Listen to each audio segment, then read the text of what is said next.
Bien, bonjour, tout d'abord.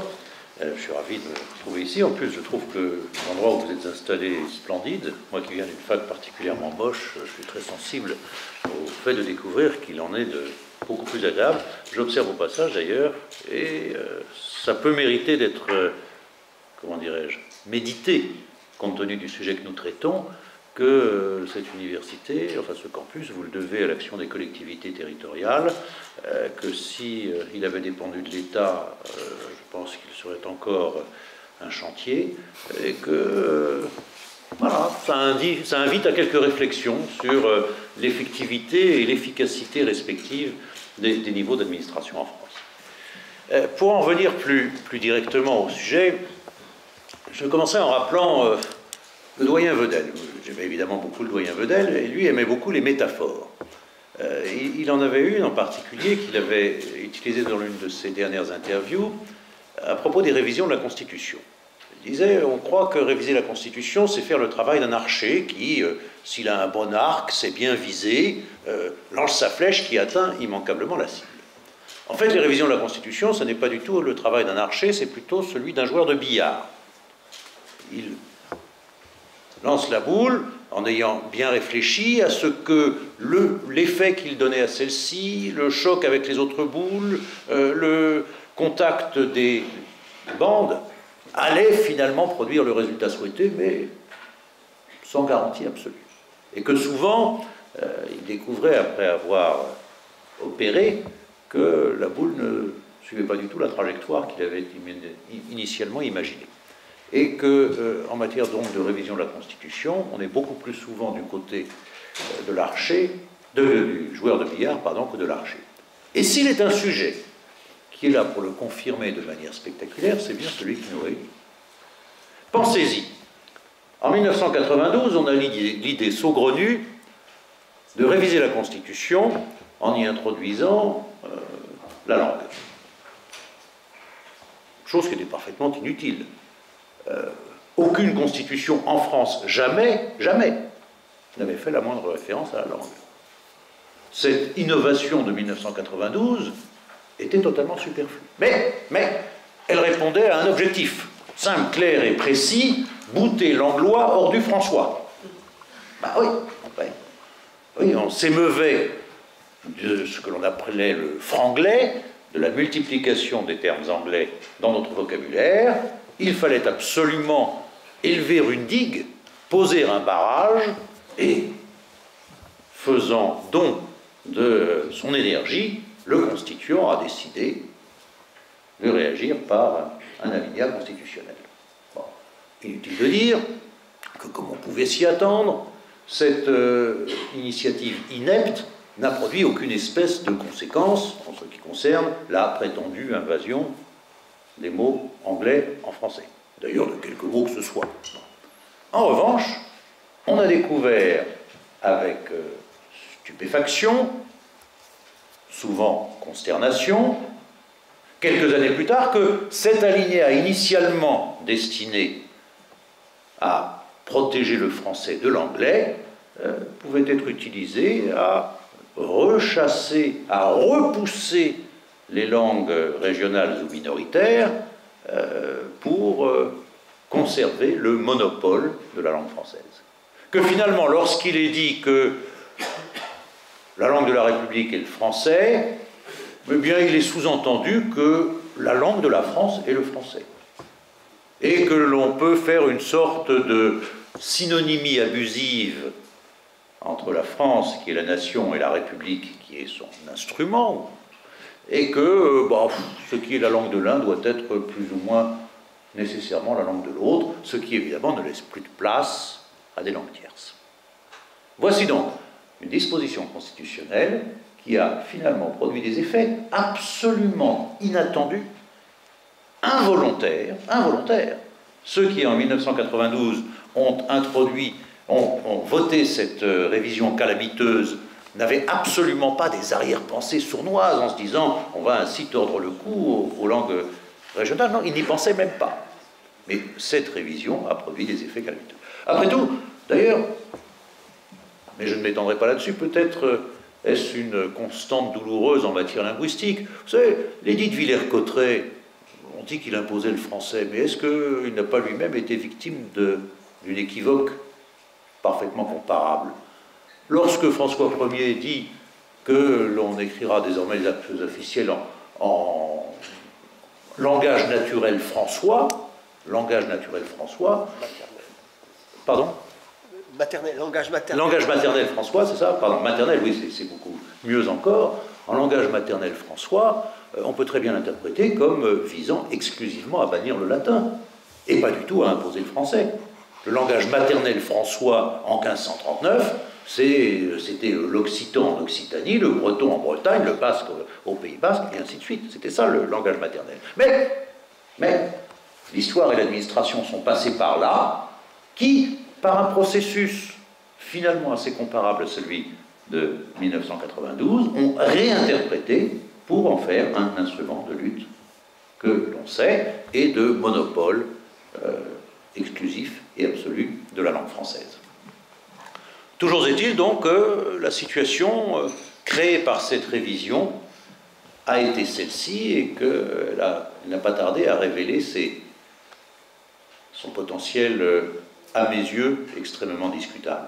Alors, à partir de là, je pourrais quasiment m'arrêter ici en disant qu'à la question posée, langue régionale et constitution, rupture ou continuité, la réponse est simple, continuité, hélas. Oui, continuité, parce que d'une décision à l'autre, le Conseil constitutionnel a adopté des positions délibérément restrictives, délibérément parce qu'il en délibère, encore que j'ai l'impression qu'il en délibère de moins en moins à chaque fois, tant la conviction paraît être faite, des décisions restrictives, et que d'ailleurs le commentaire autorisé au cahier du Conseil constitutionnel n'hésite pas à qualifier tel. Vous savez, il y a à chaque fois que le Conseil constitutionnel prend une décision, un commentaire au cahier du Conseil constitutionnel, qui est préparé par le Conseil constitutionnel, enfin, par quelqu'un au sein du Conseil constitutionnel. En vérité, on sait très bien qu'il s'agit du secrétaire général, que ce commentaire est, comment dirais-je, revu par les membres du Conseil, donc c'est une forme de... Enfin, c'est un commentaire spécialement autorisé, pour dire les choses ainsi. Bon, eh bien, dans ce commentaire spécialement autorisé, n'hésitez pas à dire, le Conseil a développé une jurisprudence restrictive. Oui, certes, ça ne nous avait pas échappé, le Conseil a développé une jurisprudence restrictive. Et celle-ci s'est traduite par, notamment, cette décision 2011-130 QPC, qui, compte tenu de cette continuité de la jurisprudence, est sans surprise, mais qui, pour être sans surprise, n'est pas pour autant sans interrogation. Et c'est sur celle-ci, sur ces interrogations, vous voudrez bien pardonner à un juriste de faire du droit, que je vais m'étendre plus longuement, pour dire que cette décision, d'une part, m'apparaît être une solution de facilité, d'autre part, une solution perturbante. Et vous l'aurez compris, notre névrose à nos juristes est satisfaite avec le plan en deux parties. Premièrement, donc, une solution de facilité. Une solution de facilité parce que, je le dirais très simplement, j'aurais parfaitement compris que le Conseil constitutionnel rejette la question prioritaire de constitutionnalité dont il était saisi. La dise mal fondée. En revanche, je comprends beaucoup moins bien, beaucoup plus difficilement, le choix qui a été le sien, non pas de rejeter au fond en disant l'article 75-1 ne vous donne pas le droit à, mais en disant l'article 75-1 ne vous donne aucun droit, n'est pas porteur de droit. Finalement, aucune QPC, aucune question prioritaire de constitutionnalité ne peut se fonder sur cet article 75-1 qui n'institue pas un droit ou une liberté. Ça n'institue pas un droit ou une liberté, mais alors c'est extrêmement troublant. D'abord parce que l'on découvre ainsi que la Constitution peut donc parler pour ne rien dire. J'y reviendrai.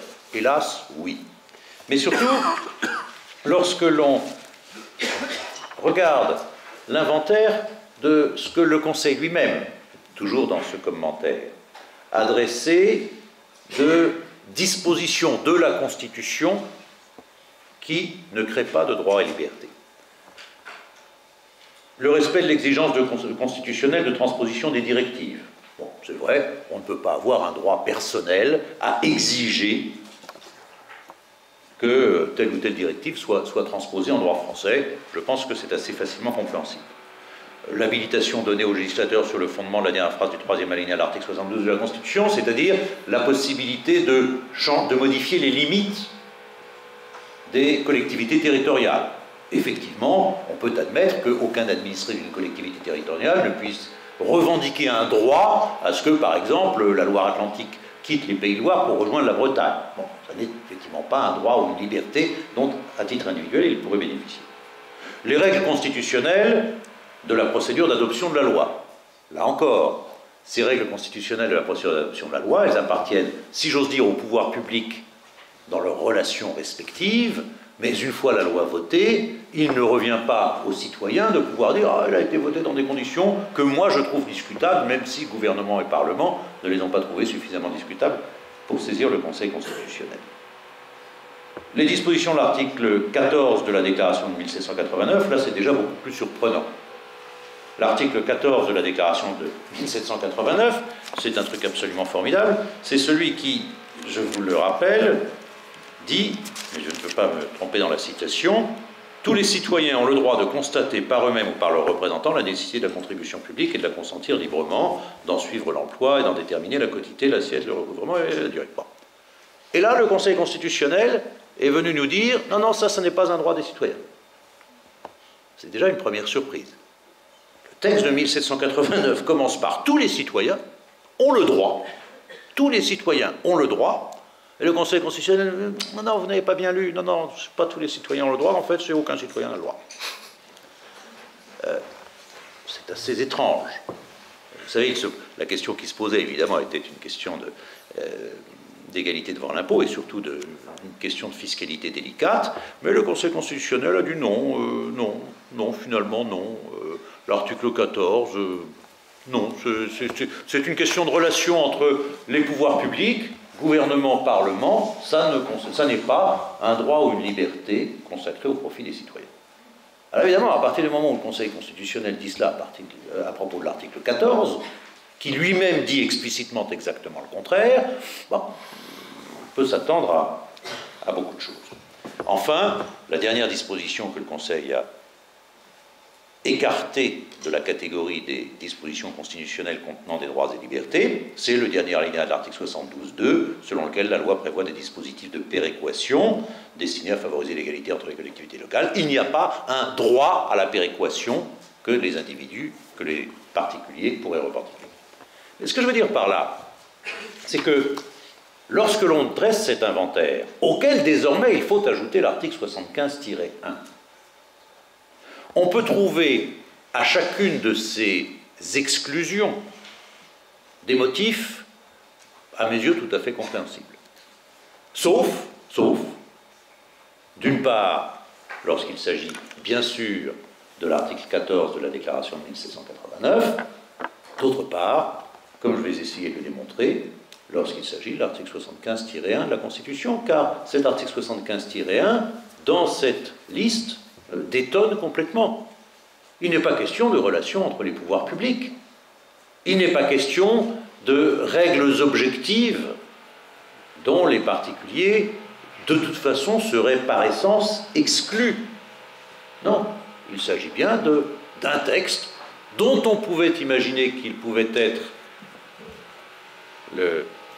la source de droit ou de liberté, et c'est simplement une interprétation donnée par le juge, qu'il avait le pouvoir de donner indiscutablement, une interprétation donnée par le juge qui donne à penser que cet article 75-1 n'est porteur d'aucun droit et liberté pour les citoyens, mais ça ne va pas absolument de soi. Ça ne va pas absolument de soi car la motivation est assez troublante. En effet, que nous dit le Conseil constitutionnel? Il se borne dans la décision à dire que l'article 75.1 ne peut pas être invoqué. Cet article n'institue pas un droit ou une liberté que la Constitution garantit. Bien. Donc, entre ça et et l'absence de motivation, il n'y a pas une différence considérable, ou plus exactement, c'est extrêmement elliptique, aussi bien faut-il, comme d'habitude, se tourner vers le commentaire autorisé pour avoir l'explication. Cette explication, elle est donnée en 3 lignes qui, à leur tour, ne peuvent que surprendre. Il est dit, en gros, le 75A, mais non, ça ne confère pas de droit, ça ne confère pas de liberté, car, je cite, « à cet énoncé constitutionnel manque l'ensemble des attributs essentiels d'un droit ou d'une liberté, que sont la détermination de son objet, l'identification de son titulaire et de ceux auxquels il serait opposable. » Donc, ce que nous dit le Conseil constitutionnel, ce n'est pas nous qui décidons que ce n'est pas un droit. C'est le texte qui montre que ce n'est pas un droit ou une liberté, c'est le texte qui montre que ce n'est pas un droit ou une liberté, car un droit ou une liberté ont forcément un objet, un titulaire identifié, ainsi que des opposables connus. Enfin, les personnes auxquelles il est opposable. Mais ça déplace le problème sans le régler. En quoi ces éléments sont-ils absents de l'article 75-1 ? L'objet, l'objet il est limpide. Langue régionale, enfin limpide, sous les réserves de ce que disait tout à l'heure M. Alessio, et que je partage. Langue de la France eût été, à mes yeux, bien préférable. Langue régionale, c'est une qualification que l'on peut trouver discutable. Après tout, il y a des langues nomades qui ne sont pas localisées. Je songe aux tziganes, au yiddish, et puis les langues ne sont pas nécessairement attachées à une région. Chacun sait qu'il y a beaucoup plus de créolophones en région parisienne, et en tout cas en métropole, que dans les Antilles ou à La Réunion. Bon, n'épiloguons pas. Mais toujours est-il qu'il faut, pour identifier un droit ou une liberté, qu'il y ait un objet. Là, l'objet est clair. Ce sont les langues régionales. Il faut ensuite que l'on sache à qui cet objet est opposable. S'il s'agit d'un objet constitutionnel, il est opposable à tout le monde, au gouvernement et au Parlement. Lorsque quelque chose figure dans la Constitution, il paraît raisonnable de penser, sauf à nier la notion même de Constitution, que cela suffit à le rendre opposable à quiconque cela pourrait concerner, sans qu'il y ait lieu par avance à dresser la liste des intéressés. Reste la question plus délicate de l'identification de son titulaire. Si l'article 75-1 comporte un droit ou une liberté, qui donc seraient les titulaires de ce droit ou de cette liberté? C'est vrai, l'article 75-1 est muet sur la question. Mais enfin, il y a bien d'autres articles constitutionnels qui sont muets sur la question. Est-ce à dire que s'il y avait lieu, il ne pourrait jamais donner lieu à une QPC? Prenez un exemple simple. Imaginez que dans un moment de folie, je vais prendre évidemment une hypothèse d'école, des parlementaires, fin d'une journée harassante, peut-être légèrement pris de boisson, décident d'adopter une loi disant désormais la devise de la République sera, en hommage à Jean-Yann, liberté, égalité, choucroute. Ou le drapeau national sera vert à pois blanc. Bon, je prends évidemment des hypothèses complètement absurdes. Que les parlementaires, ayant voté cela dans l'enthousiasme, ne vont évidemment pas saisir le Conseil constitutionnel. Et si ensuite quelqu'un prétend déposer une question prioritaire de constitutionnalité en disant « Non, ce drapeau vert à pois blanc, je suis désolé, mais ça ne me plaît pas, et la Constitution dit bien que le drapeau français est tricolore, ou que la devise de la République c'est liberté, égalité, fraternité », le Conseil constitutionnel va nous dire « Ah ben non, on est désolé, il n'y a pas de titulaire. » Pas de titulaire. Hein. Dans l'article 2 de la Constitution, on n'indique aucun titulaire, donc puisqu'il n'y a pas de titulaire identifié, personne ne peut protester, donc votre QPC est irrecevable, parce que l'article 2 ne comporte pas, n'institue pas de droit ou de liberté au profit des Français. Donc, je me dis que si l'absence d'identification a priori des titulaires est un critère qui, à lui seul, est déterminant pour savoir si une disposition constitutionnelle comprend ou non des droits et libertés, alors le danger va bien au-delà de l'article 75-1. On peut trouver d'autres articles de la Constitution, en particulier l'article 2, mais pas seulement, qui comportent des dispositions tout à fait comparables. Donc, oui, je trouve que cette motivation n'est pas véritablement convaincante. Et une fois encore, si le Conseil constitutionnel avait dit « mais non, l'article 75-1 n'a jamais entendu garantir un droit individuel à obtenir un enseignement dans une langue régionale », c'est indiscutable. Et donc je rejette la QPC. Et donc la loi qui m'a été soumise n'est pas contraire à l'article 75-1. C'est indiscutable. C'est indiscutable. Mais, et d'ailleurs, le Conseil cite lui-même les travaux préparatoires pour dire, enfin il cite le rapporteur qui disait que la révision de la Constitution avait pour objet de marquer l'attachement de la France à ce patrimoine, sans pour autant créer un droit pour les particuliers d'exiger de la part des administrations l'usage d'une autre langue que le français ou des droits spécifiques pour des groupes. Soit, on peut comprendre cette lecture-là. Elle a un sens, en fonction duquel le Conseil pouvait et devait rejeter la QPC. Mais au lieu de cela, qui eût été une motivation indiscutable, régler radicalement et définitivement la question en disant « ah non, 75-1 circulé, je n'y ai rien à y voir, car il n'y a aucun droit aux libertés dans cette décision », est une solution de facilité, dans cette disposition, est une solution de facilité, dont, vous l'aurez compris, je crois qu'elle est, enfin que je n'approuve pas. Je l'approuve d'autant moins que c'est finalement très perturbant. En effet, cette solution de facilité aboutit à une solution très perturbante quand on va un petit peu au-delà. Cette perturbation, d'où vient-elle? Elle vient d'abord du constat désolant pour le juriste de ce que peut-être les membres du Conseil constitutionnel auraient mérité d'avoir une meilleure formation en droit privé. Il y a un ancien président de la Cour de cassation parmi eux, ce qui est le premier président de la Cour de cassation. Lui connaît bien le droit privé, mais il est un petit peu isolé. Les autres, quand ils connaissent du droit, le connaissent surtout public. Et je démontrerai que c'est peut-être un petit peu dommage. Mais deuxièmement, surtout, cette solution me perturbe par l'ensemble des interrogations qu'elle laisse subsister. Tout d'abord, les techniques du droit privé. De quoi s'agit-il? Mais il s'agit de quelque chose d'assez simple, dont, je pense, le droit public aurait pu faire usage ici. Depuis longtemps, depuis si longtemps d'ailleurs que c'est même dit en latin, c'est-à-dire que ça remonte au droit romain, en droit privé, on distingue les actions ut universi et ut singuli. Bon. C'est une technique parfaitement commune, notamment en droit du patrimoine, en droit des sociétés.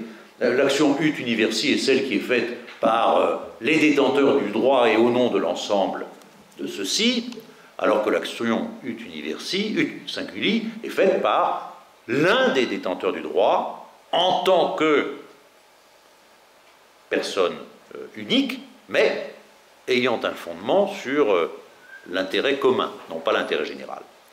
Qu'est-ce que ça veut dire en clair? Ça veut dire quelque chose de très simple.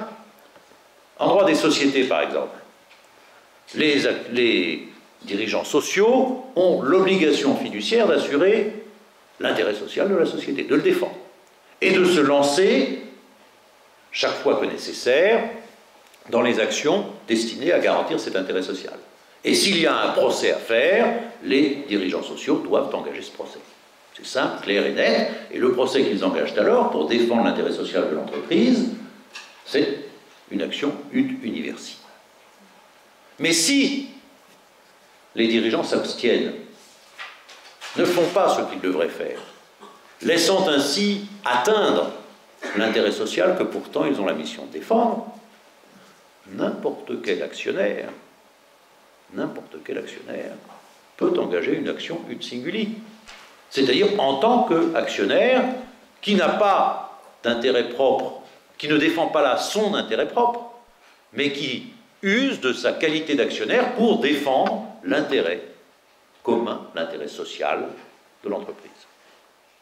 Il va de soi que la même chose peut exister dans le domaine des héritages complexes, notamment. Donc en droit strictement patrimonial. Dès lors, vous aurez compris où je veux en venir, il est parfaitement possible d'avoir une lecture strictement juridique de l'article 75-1, au terme de laquelle, dans les conditions qui par ailleurs sont déjà exigeantes et qui sont celles de la QPC, n'importe quel citoyen y ayant intérêt est dépositaire en quelque sorte de la défense de ce patrimoine.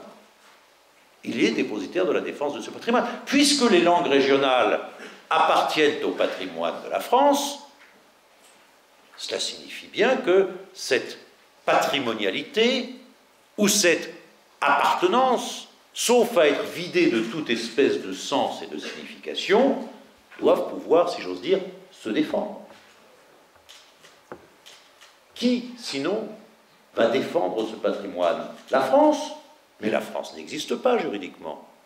Juridiquement, n'existe que l'État d'un côté, les Français de l'autre, éventuellement les collectivités territoriales entre les deux, mais la France n'est pas une personne juridique. Sauf au plan international, encore qu'au plan international, cette personne juridique, ce soit toujours l'État français, et non pas la France elle-même. Mais non, la France n'est pas un titulaire identifié de cette défense patrimoniale. Elle n'a pas les moyens, ni matériels ni juridiques, de protéger son propre patrimoine. Si donc la France ne peut pas le faire elle-même, il faut que d'autres s'en chargent. Ce pourrait être l'État, ce peut être le gouvernement, ce peut être le Parlement. Je ne vois pas qu'il soit ni intellectuellement ni juridiquement interdit que ce soit aussi n'importe lequel de ces porteurs de ce patrimoine indivis que sont les Français. Donc je regrette, oui, que le Conseil constitutionnel n'ait pas fait un peu de droit privé, ou plus exactement, n'ait pas appliqué à du droit public des techniques qui sont parfaitement communes, anciennes, classiques, en droit privé, et, à mes yeux, parfaitement fondées. Car enfin, faute d'avoir fait cela, quel est le résultat? Le résultat, c'est qu'on ne sait pas devant quoi l'on est. Qu'est-ce que l'article 75-1? Est-ce, comme il y a, comme chacun sait, un marteau sans maître, une disposition sans titulaire, un droit sans personne pour l'exercer?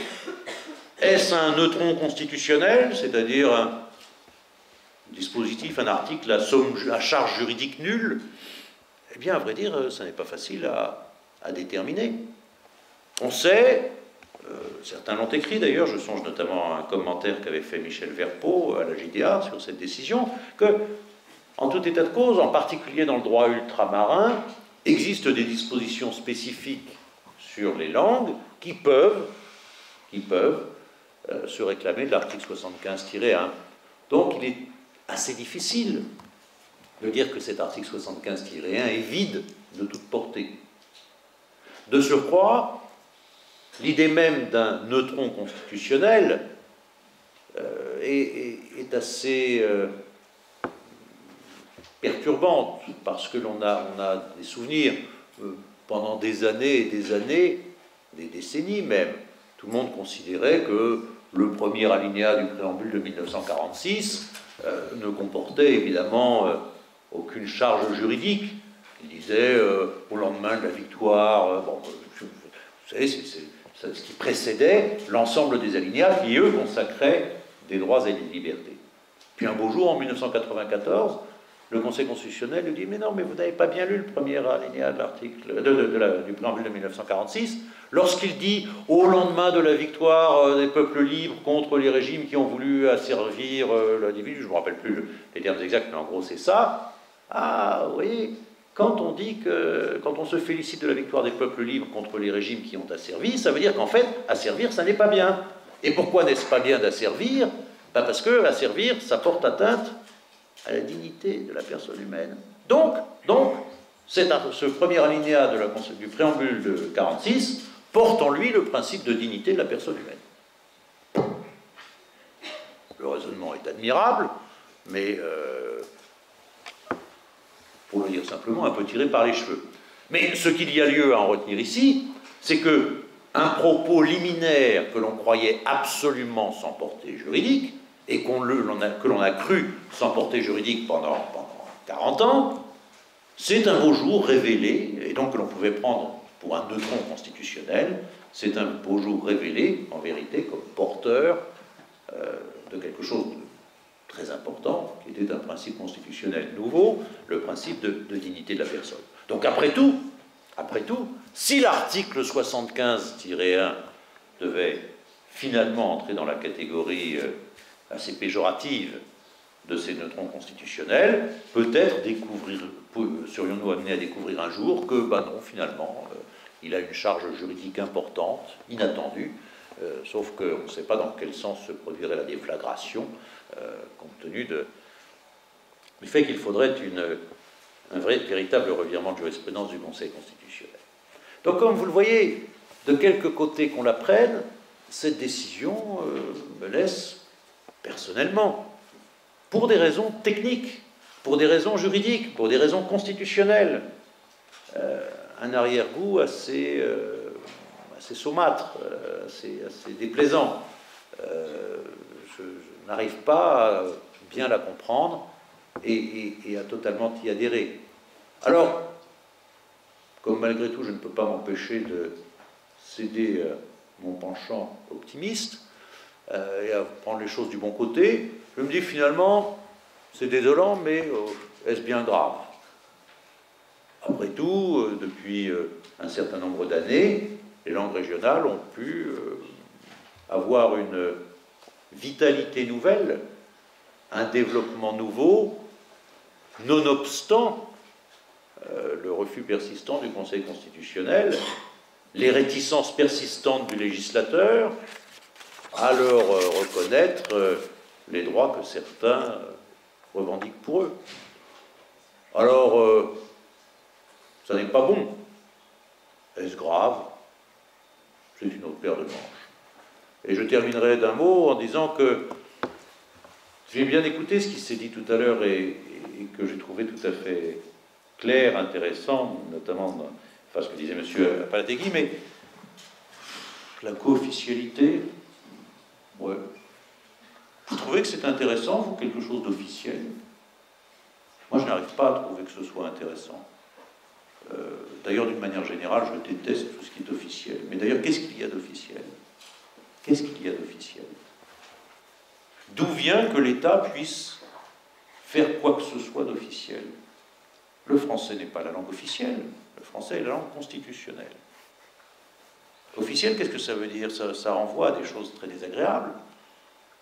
À la vérité officielle, à la langue officielle, à la religion officielle, à la science officielle, à l'art officiel. Qui a besoin de ça? L'État, il lui revient de gérer. La Constitution, il lui revient d'autoriser, de réguler, d'organiser la démocratie. Mais officialiser, qu'est-ce que ça veut dire? Ça veut dire rendre authentique. Mais qu'est-ce qui qualifierait donc l'État pour rendre quelque chose authentique? Si l'État pouvait rendre authentique, ça signifierait qu'il pourrait aussi rendre faux. Il y aurait une vérité déterminée par l'État, car finalement, ça n'est pas autre chose, me semble-t-il, à quoi renvoie l'idée d'officialité. Donc, voilà, le Conseil constitutionnel a pris des décisions que, personnellement, vous l'aurez, je crois, compris, je réprouve. Premièrement, je ne considère pas pour autant que ce soit forcément dramatique. Deuxièmement, j'invite ceux qui défendent l'idée de co-officialité à y réfléchir. Il y a dans l'officialité même quelque chose qui peut être profondément, intrinsèquement